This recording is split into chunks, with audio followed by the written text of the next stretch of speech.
So I'm Melissa Thompson, and I'm a patient.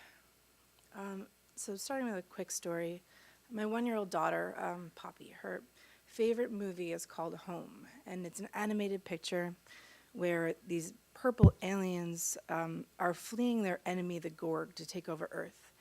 And when asked, why do you hate the Gorg so much, they said, the Gorg, they're the takers. If you have anything, if you has a sandwich, if you has a planet, the Gorgs would take it. And cancer to me was the Gorg. Cancer was the taker. Tricia said something about being concerned about people having the cognitive ability. Thank you. The cognitive ability to make decisions upon insurance on a complex diagnosis. And I think about a book I just read that many of you probably have, When Breath Becomes Air, by the late neurosurgeon Paul Kalanithi. And there's a quote that stayed with me that says, "Why was I so authoritative in a surgeon's gown but so meek in a patient's coat?" Other way around, surgeon's coat, patient gown. And it's because patients are vulnerable. And throughout the cancer, I would say journey, but journey is too nice of a word, throughout the cancer experience, I think there are 4 needs that I have coalesced as 4 needs of a patient to me. The first is quality and safety, and that's something that's vital and required and something I'll come back to.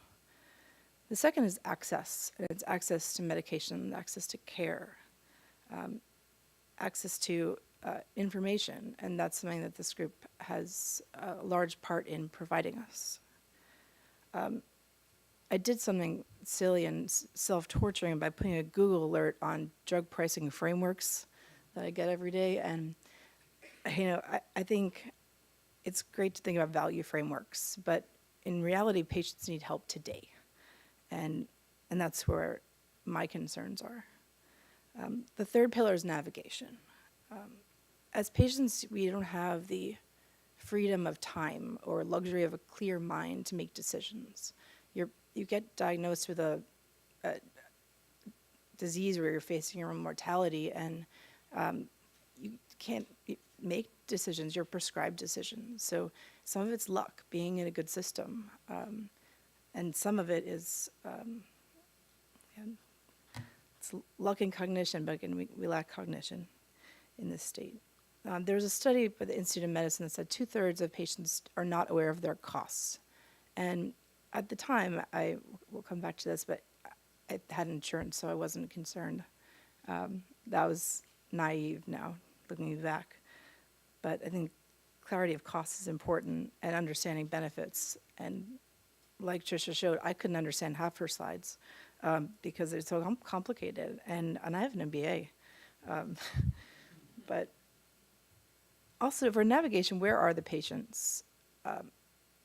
I'm highly digital. I haven't printed since 2004, but I was not even on my mobile device looking at ads on LinkedIn or on, even Googling, how can I get help now? Because again, it's a paralytic situation having a serious diagnosis.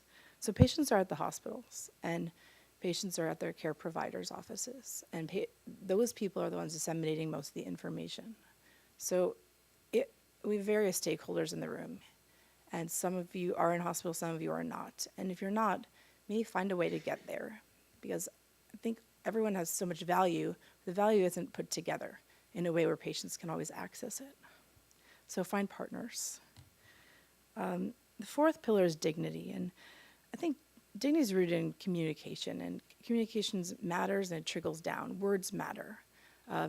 In hospitals, there's unintentional elitism that's baked in. We escalate things up to physicians and we call down to housekeeping.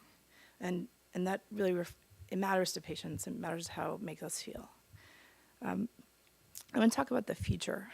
So when I was diagnosed, I was an entrepreneur. And I got there because I worked at Goldman Sachs. I was a trader. And I left that job and went to get an MBA. And then I became a healthcare entrepreneur with, starry-eyed dreams of making things better. And I started a telemedicine company. And as an entrepreneur, I had marketplace insurance. I'm going to call it Signited et Mana, all of which since have no longer are available to me.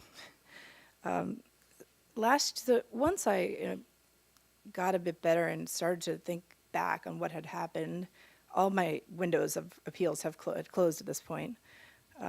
So thank you, Foundations, for a look back period. Last year, I had over $1.2 million in paid out claims for my healthcare. And this year, almost all of the marketplace insurance companies dropped out of the plans for Connecticut, where I live. There were two plans to pick from. They may have talked beforehand because they were eerily similar in their lack of benefits. So now my insurance, there is a provision that was in very fine print that there's no cap to out-of-pocket, out-of-network spending. And I'm a Memorial Sloan Kettering patient, and to no fault of theirs, I've learned after talking to them about this, they don't take marketplace insurance, and it's narrow networks. So if I had gotten diagnosed 1 year later and gone into that black box of unknown costs, I would have been responsible for $373,000 worth of healthcare costs personally. And there's no millennial gap plans. There are no supplemental plans that I can even access. I tried this year to get an individual plan like there used to be offered where you pay a little more money to get a premium plan, and it redirects you to the marketplace. So there are no options. And if you know of any, come talk to me. So when this year started, I luckily had a bit more knowledge, a bit more information and navigation and clarity to deal with this. And the first thing I did for the first time was filed for a Copay assistance program. And I get high cost infusions. And the first thing of the year, I got an infusion, and my deductible was over $12,000. And I got this in the mail, and it was in a credit card. I thought it was a joke. I thought I was doing something wrong. It was such, this comes in the mail to help you, and I couldn't believe it. And I used it, and it was not monetary in value in my mind. It was the gift of a peace of mind, where it alleviated this horror I had at even starting my care. And now I'm at a place where I don't know what to do going forward. I have this insurance where I have to try to think ahead because there's no cap, and I'm 33. I should be able to be working and be thinking about my future and my daughter, who's 1. But I have to think of a comprehensive picture, and that's leading me to make trade-offs. So I can estimate some costs. I get a monthly injection at the hospital, so I can figure out what the cost of that is times 12 times 30%, and I can comprehend that. But I got a bone scan, and there was lesion in my bone, and so they're asking me to do another bone scan, and this is kind of what happened last year. So I'm totally frightened of what's gonna happen. What do I need? What's gonna happen? And so I would just say thank you, PAN Foundation, and all the foundations out there. And the need for helping patients is, as you can see, very needed and very appreciated. And thank you for all you do.